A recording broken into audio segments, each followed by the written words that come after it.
Actually, now I did all this deep dive to got all riled up and got mad at her again, and now I feel like it's a drop off given where we are in the conversation. But I already did all this work, so y'all gonna have to suffer it now anyway. But so somebody tweeted and tagged me to tweet that Mark Anthony Neal had put out supporting Maggie Anderson's. So it's an article she wrote back in December 22nd of 2022. But they sent it to me, and oh my God, man. I think I caught her. I'm going to ask you all for some help just to make sure, but I think I caught her even doing worse than she had done before. So folks remember, and I have to put the links in the show description. I did not do it for if folks remember the why can't I find the tab there? So all right, I'll come back to that. I said the original Buy Black movement uplifted entire communities. It can happen again. And this is from Maggie Anderson, December 14th, 2022 in The Guardian. So she's internationalized this argument she's been making for a long time around buying Black and supporting Black businesses, and even around her nonsensical book that I also read about My Black Year and this idea of supporting Black businesses. So what I was going to say is I will put the links in the show description before we even wrap up here. But when Two Black and I went through her work and this nonsensical claim of the circulating black dollar, I want to say emphatically and clearly once again, and forgive me for soloing here, I want to make this very clear. We proved that the circulating black dollar claim is completely false, and we traced it back as far as we could to its origins, which include Maggie Anderson, which includes Maggie Anderson and her husband and this academic unit that she was wrapped up in. I don't remember all the details, but my point is we proved that this myth is in fact a myth and doesn't exist, and we even took it back to its origins as much as it could be. All right, so that's one thing. Let me just get, where are my notes on this thing?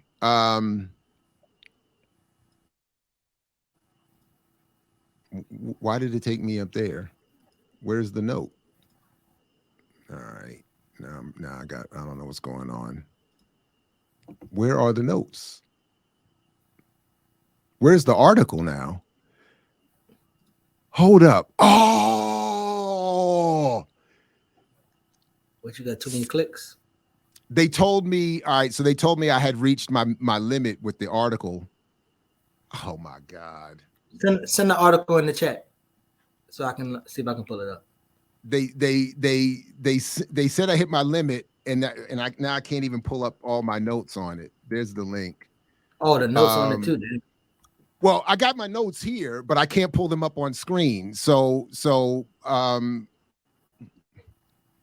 let me do it this way. Damn, that's so whack, man.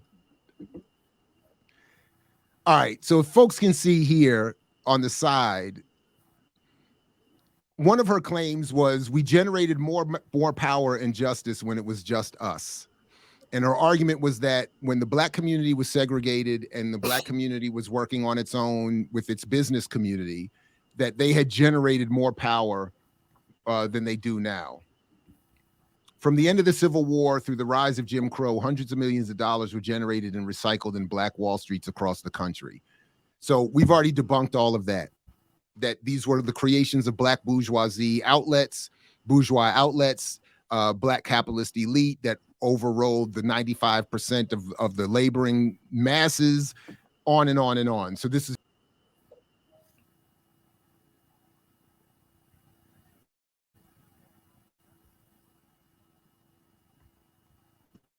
I think you're going out. What happened? What happened? You're out of the chat. So was I not being heard just now? Why are you taking me out of the chat? I think you're taking me out of the chat. You're taking me off the screen. Why are you doing that? What's happening? I'm not. All right, I don't know what's you. I think you did something because. So I moved me back over there. But I'm saying you sharing your screen is doing something to take me off the screen. So wait, don't. Oh, okay. All right, don't share your screen because I was actually sharing mine. I think that's what was the issue.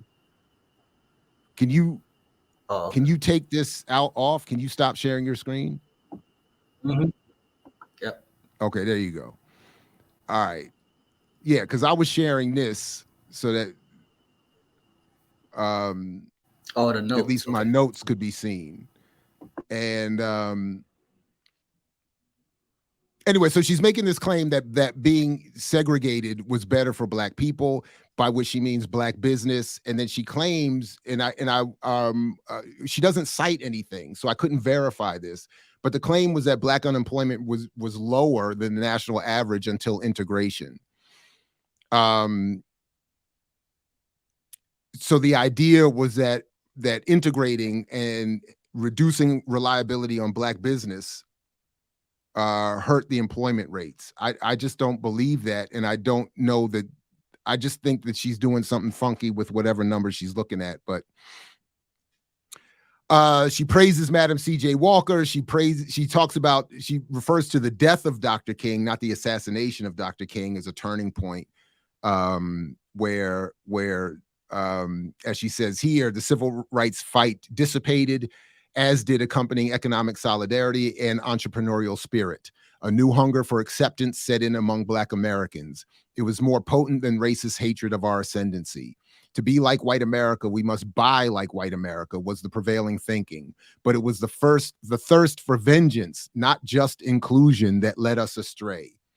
Our equality, our rights, our value would not be denied, and neither would our dollar. In swarming around their businesses, we essentially abandoned our own. So again, just like I'm saying in another version of what I think Adolph Reed is doing, what I think Norman Finkelstein is doing, she's doing the same thing by rebranding what radical efforts really were. So this idea that all we were after was vengeance, and we should have been after just inclusion, that led us astray. Now, by the way, this is a contradiction of her own argument, because how can we be justly included if, as she's arguing, segregation was better for us and for Black business? But I think that leads to the question earlier. Someone asked about, is it a Black internal neo-colony? As people are so focused on Black capitalism, and all of Black movements sound like they're Black capitalists. So would you say, instead of internal colony, will you say internal neo-colony, if that's a difference? I mean, I don't know that it would. I would. The neo-colonial effort is, I think, part of what internal colonialism is wrapped up in. That is, I mean, neo-colonialism is really just a rebranding of the colonial form to allow for the colonized to apparently participate in that process. So, and that's why, when Kwame Nkrumah said domestic capitalism is domestic colonialism, I think in general it's the same thing. So Black capitalism is just the imposed neo-colonial form of the internal colonial process. That would be, I guess, I don't know, my imperfect way of answering that. But again, I'm really, as I was saying the other day, my point about colonialism is about this relationship. The relationship is about extraction. It's about creating a self-consciousness and a self-concept for the colonizer. It's about a permanence of a hostility, which is, I know, what Reed and others have a problem with in terms of their hatred of Afro-pessimism. But my point is, without, as Russell Maroon Schultz said, the equal or opposing force to that colonial effort, what are we talking about here? So if the idea is that slowly over time, if we just slowly participate in mainstream electoral politics and slowly advocate for redistributive policies that maybe in hundreds of years, in much like a slow process of human or biological evolution, we will evolve into socialism or something better. I mean, I don't know. I just don't see that. I don't see that. But that seems to be what everybody in one form or another is advocating, which I just keep reading is just a selfish class-based interest. So Maggie Anderson is saying, let's blacken our way to Black capitalist, Black bourgeoisie, you know, me. And Reed is saying, let's, I don't know, Bayard Rustin our way into some post-racial society. And you know, I guess Pascal and his co-hosts are saying, you know, there's no internal colonialism, so we can radically vote our way into some, or not even that. It's we can radically challenge the Democrat. I don't even know. I don't know. So let me not speculate on what they're apparently speculating on about me or anyone else. But I just not, you know. Just a few more things here from Maggie Anderson, and then I want to show what she really continues to get wrong here. Wait a minute. The depletion of Black business power was exacerbated by the lack and loss of self-help economics. So she's saying Dr. King dies, is not assassinated, he just dies. And then that moment turns Black people away from civil rights and self-help and Black business power. So proudly and productively practiced by other groups. Right, other groups do this thing. It's another thing, you know, everybody else does what we can't do.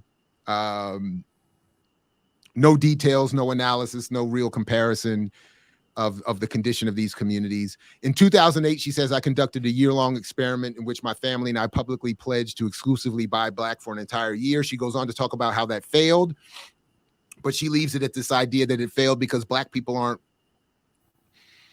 we've lost our self-help economic capability. She doesn't offer, and neither does her book, by the way, offer any real analysis of why Black businesses can't work and why they can't provide what everyone would need, and why it's insane to suggest that Black people, most of whom are nowhere near economically where Maggie Anderson and her husband are, could somehow go well out of their way on a daily basis to find products owned by Black people that they would then buy, and services provided by Black people that they would then buy, when there aren't enough. Just doesn't exist. Yeah, go ahead.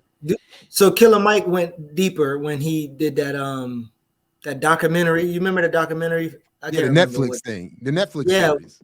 When he said it's impossible to buy Black because, like, let's say, for instance, if you have a Black restaurant, if you didn't control or own the steak that's being served, then you technically not buying Black. She didn't go that deep, right? She just went Black retailer at least.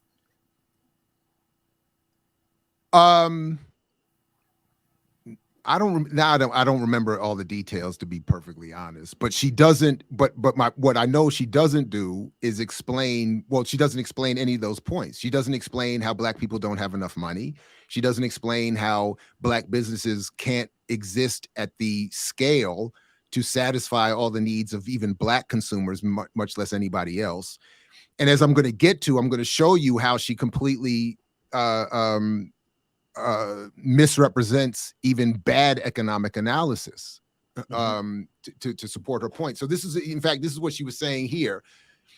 I set out and failed to prove that buying Black can demonstrate our commitment to curing economic injustice. My community's response to my family's project, which I called the empowerment experiment in terms of economic solidarity, was lackluster at best. Lots of pats on the back, fewer converts. Because again, it's not about a conversion to your gospel of Black prosperity. It's about what are Black people supposed to do? Even with relative flexibility in terms of my class position, where are we supposed to go to buy Black? What we would have to live like Maggie did that year, well, what they claimed they did that year, and on a daily basis make wildly long trips, or wait for the few specific items that Black businesses can provide. In other words, there's not a Black-owned business that can provide all of your needs.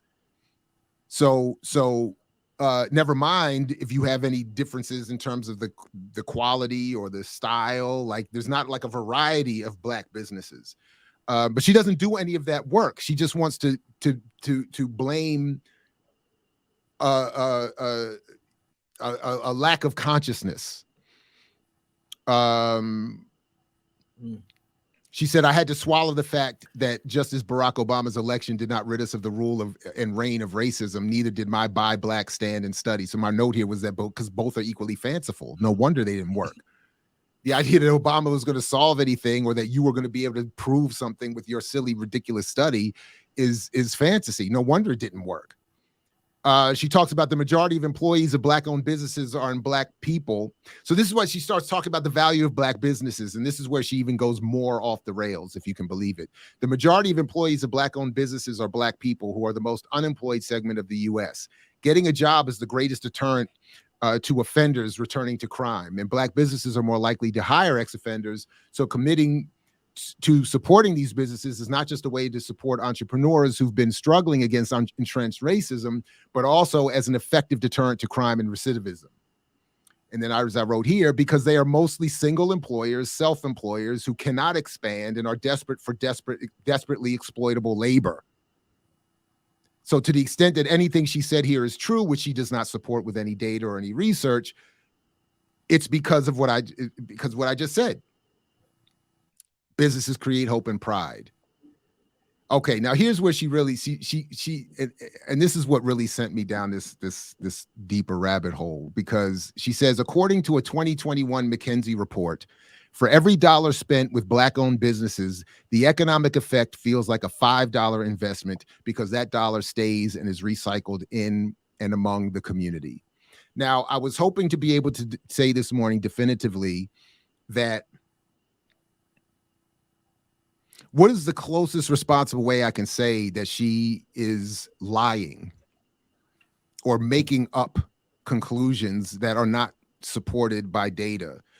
At best, she wildly misquotes what she claims to represent in her citation here. So she links to a report, the 2021 McKinsey report.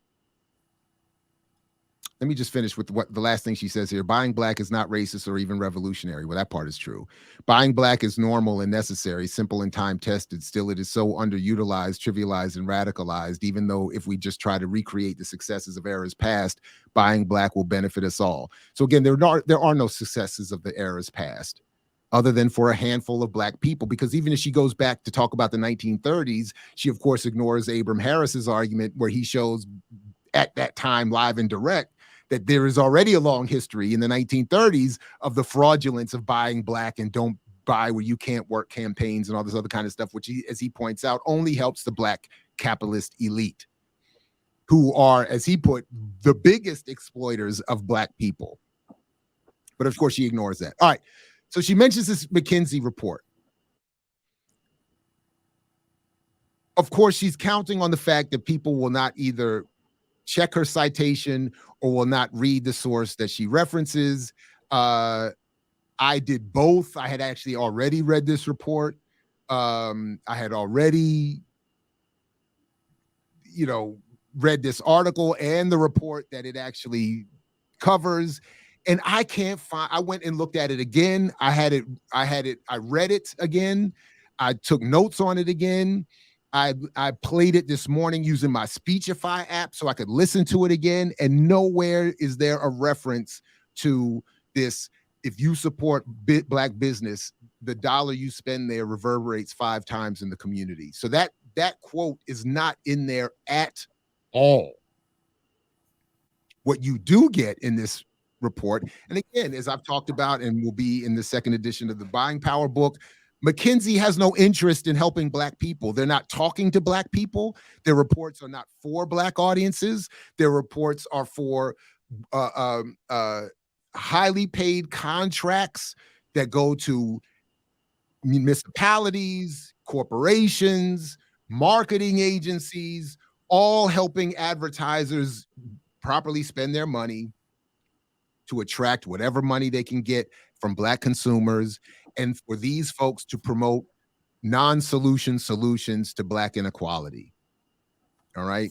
But even within that, you do get some stark reality data that doesn't comport with what Maggie Anderson is saying or anyone else. All right. So for instance, and they do it for different reasons. So for instance, here, when they talk about an estimated $220 billion in annual disparity between Black and white wages, they're not saying this because they want Black people to do better for Black people. Their ultimate argument, if you ever read the article, and I'll put all the links in the show description. I just didn't do it before we got here. If you read what they're saying that if that solving this problem would mean more money to be spent with white businesses. So in other words, if you pay Black people more, you will be able to say you've solved the Black-white inequality income issue, but they're just going to give the money right back to you. So Maggie, for instance, doesn't even include stuff like this. The median wage for all U.S. workers is around $42,000 per year, but 43% of Black workers earn less than $30,000 per year. Maybe that's why, Maggie, there's no money for your Black businesses. The vast majority, 96% of all Black-owned businesses are sole proprietorships. That figure is only 80% for non-Black-owned businesses.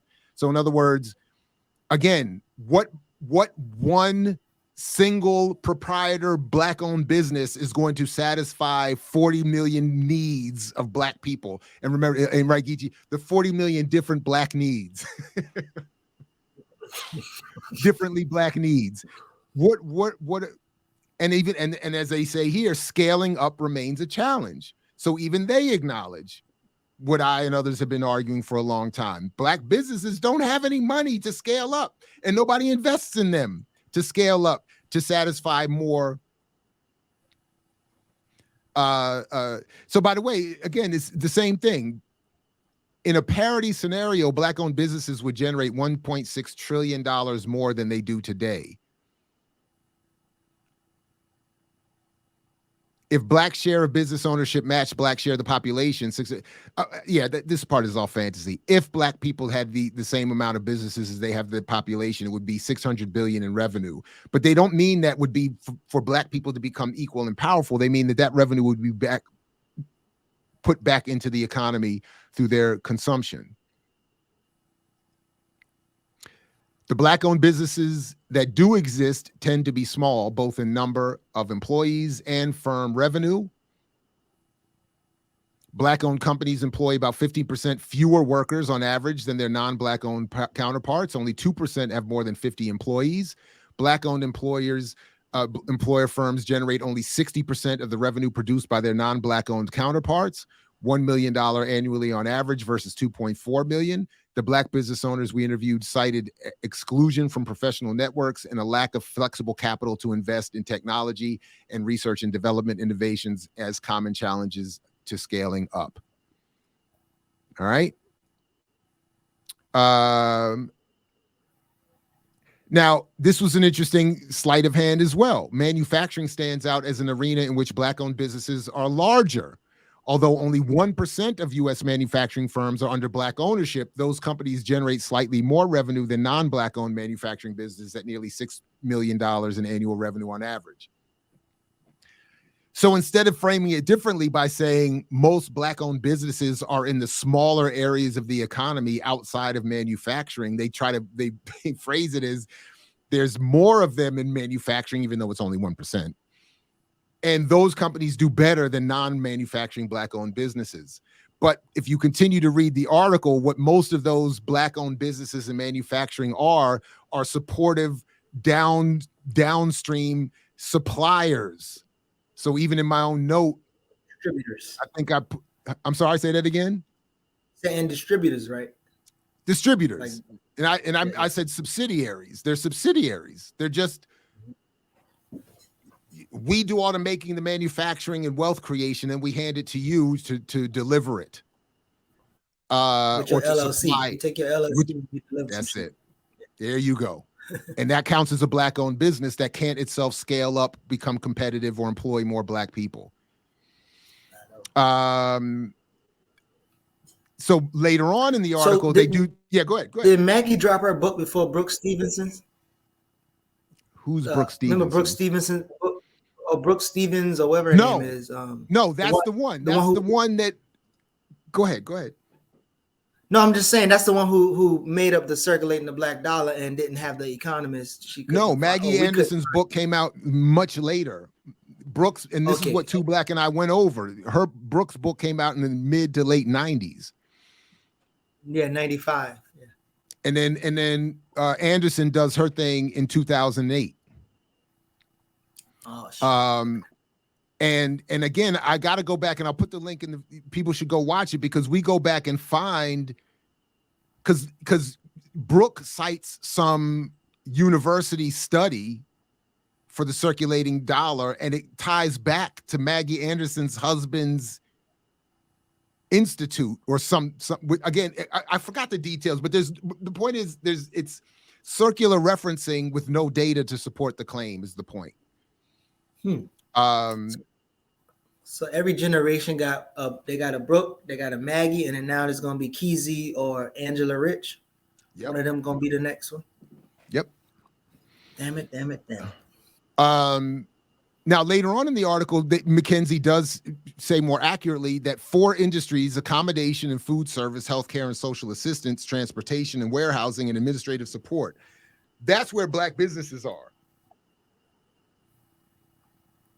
Accommodation and food service, healthcare and social assistance, transportation and warehousing, administrative support. That's why there's no money. And what are you going, where out of all of this are you going to get your towels and soaps and sheets and clothes and shoes and cars and car parts? And think about all the things, even if we stripped it down to what we need as opposed to what we want per se. Who's supplying all of that? What Black-owned businesses even supply? There's no Black-owned TV service or social media. There's no Black-owned. We don't even have 2 white-owned sources for electricity in the Maryland area, do we? Maggie gonna have y'all free balling out here, because we don't make no underwear either. That's what John Henry Clark says. So we gonna be free balling. We don't even make underwear. Damn, man. So here they get into the buying power, some of the buying power stuff, and as I've already talked about at length, and again even in the second issue of the book, that they're getting all their data from Bureau of Labor Statistics. They're misquoting those statistics.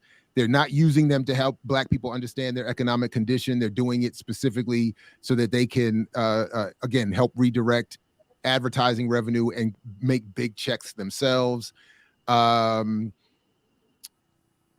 And when they talk about all of this inequality that does exist, the context and the framing is, again, if you close these gaps, all it will do is create more money for you, meaning the elite, the ownership, the white corporate world. So again, it's not meant to mean something in terms of power, freedom, autonomy, sovereignty, political power, etc., for Black people. Let's see. Yeah, I mean, the median, the median Black household has about 1/8 the wealth of the white household, 188,000 to 24,000. Black households don't have long-term assets. Black borrowers from different, interest rates to $2 billion annually just for auto loans.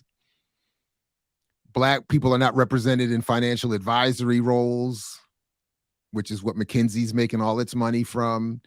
So, again, they just keep going and going and going. But what you notice is there's nothing in here about if you invest in Black businesses, that money will circulate 5 times over in the Black community.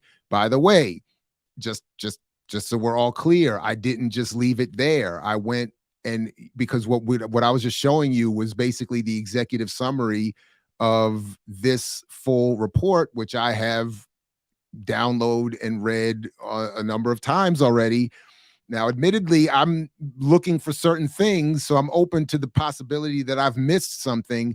But I did a search again in this report, and nowhere does it say anything about 5 times. So my point, the reason I'm bringing that up, and is that not only is the overall argument of Maggie Anderson false and demonstrably false, it's very poorly researched, and then she's making claims that are themselves not even in the sources she's citing, which to me, and I admit some academic whatever here, but that to me is the most egregious thing you can do.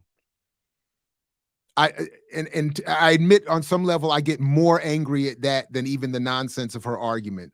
How dare you reference an already fraudulent report and then ascribe to it an even greater degree of fraudulence and not have support for it. And then you're doing it in The Guardian, you're doing it in front of the whole world, and doing it in the context of saying that Black people are poor because of their own problems, their own refusal to get over a lack of Black self-economic do it for self whatever. So, and then lastly, that Mark, I don't have my chief petty officer, that Mark Anthony Neal would be retweeting this, knowing full well that he knows who I am, knows me, we've paneled together, been in touch with each other, and has never interviewed me, never even reviewed the book, never said boo about my work, and is going to retweet this nonsense uncritically. And when I said to him on Twitter that it's nonsense, I haven't heard back from him on that either. So there it is. That's it.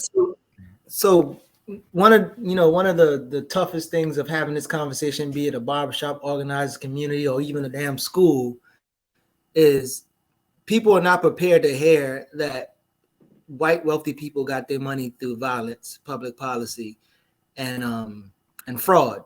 They're just not really. That's not a conversation that we're rather to have. I actually was in Asheville and was talking about Black Wall Street from this organization who was supposedly trying to do some kind of collective work. The white man who was a part of the Black organization, reparations organization, he was fully aware of the public policy that destroyed Tulsa, Oklahoma the second time, but he didn't know about the violence or why the violence occurred the first time. So, but he actually, he as a white man believes that he will be too radical for the Black folks, so he shuts up. He don't want to talk. Like, he don't want to say certain things because, again, majority of the Black people believe, let's just circulate the dollar, let's collect our money and buy this building, and I'm gonna own this. And so I don't know if we got to do a better job of I don't want to say dumbing it down like Jay-Z said, but like people just not ready to prepare to hear that. I don't think it's an issue of dumbing down. I think it's an issue of, I make the same argument. I think it stems from the same problem that we on certain elements of the left are not properly organized. I think part of it is that. I think part of it is also that people are not